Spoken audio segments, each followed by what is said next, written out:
Ahliddin Mirzadavlatovning jangi haqida ozgina fikr bildirib o'tamiz. Nima uchun u yoshi katta sportchi bilan jang qildi va nima uchun oxirigacha urushdi? Ya'ni mana muddatdan oldin yuta olmadi va Octagon 72 turniri haqida umumiy miqdorda o'zimni fikrimni bildirib o'taman do'stlar. Menimcha ko'pchilikka qiziq bo'ladi.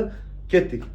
Rossiya va O'zbekistonga pul yuborishni xohlaydiganlar uchun Yubor ilovasini tavsiya qilaman. Yubor ilovasida siz yaxshi kurslarda dollar yoki rublda unga pul yuborishingiz mumkin, yoki so'mda yubormoqchi bo'lsangiz, Uzkart yoki Humo kartga past foizlarda bemalol pul yuborishingiz mumkin bo'ladi.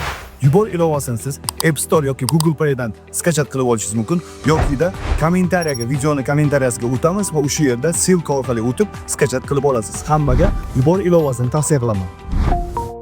Yubor. Topganingiz barakasi bilan.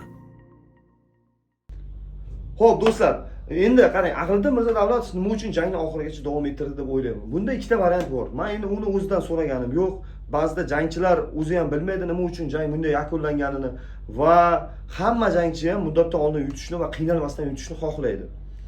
Va bunda endi agar mabodo Ahliddin ataylab jangini tugatmagan bo'lsa, ya'ni uni nokaut qilishga yoki bolyoy qilishga harakat qilmaganligi, bu uni o'zini Octagonda anchadan beri jang qilmaganligi va Octagonda his qilish uchun oxirigacha urishi.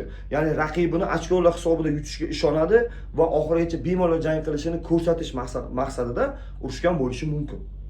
Bu bitta variant. Yoki ikkinchisi, Ahliddin anchadan beri jarohatlardan chiqdi va juda ham ko'p travmalar oldi, boshqa narsalar oldi va unga mana shu jarohatlar jangni nima deyiladi? Ko'p vaziyat bo'lyapti-da, jangchi yotibdi, 5-6 ta qattiqroq zarar beradigan bo'lsa tugatadi. Ustida o'tiribdi jangchilar. Agar 2-3 ta yaxshi uradigan bo'lsa jang tugaydi. Lekin ana shu ishni qilmayapti. Balkim jangni oxirida charchab qolishidan qo'rqib, balkim o'sha nima deydi, Amirxonni o'sha bolyoga tushib qolganini ko'rdik.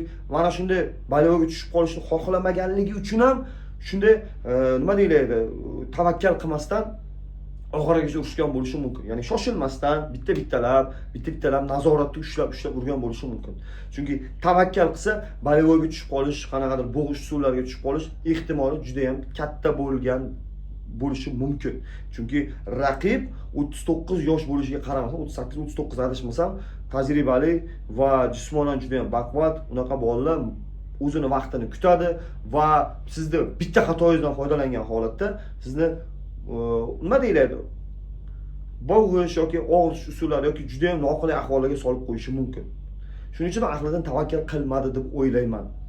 Ketdi. Endi Octagon 72 turniri haqida va umumiy Octagonni juda ham ko'p turnirlar o'tkazayotganligi haqida do'stlar. Men bilmayman ular mablag'ni qayerdan olishadi.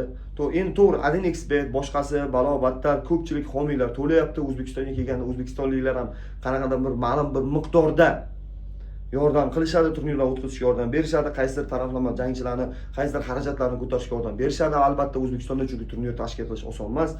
Qanaqadir qaysidir bir turnirda, mana shu bo'lib o'tgan Humo Arenada bo'lib o'tgan turnirda ham narxi juda ham arzon emas, juda ham qimmat.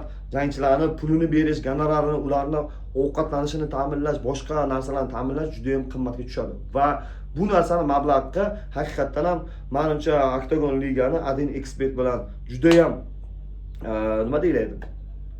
Yaxshi hamkorligi bor va qolgan homiylar ham juda ham chiroyli homiylik qilishyapti. Va Octagon ligani menimcha Qozog'istonda ham juda katta qo'llab-quvvatlaydigan homiysi bor va mana shu homiylar yordamida juda ham ko'p deyarli har oy turnirlar tashkil qilyapti. O'zimizda Murod professional ligasi mana shunday darajada turnir o'tkazayotganida juda ham chiroyli turnir o'tkazayotgan edi. Lekin aynan homiy masalasi va qanaqadir bir ma'lum bir muammolar paydo bo'lganligi sababli turnirlar to'xtab qolgan edi.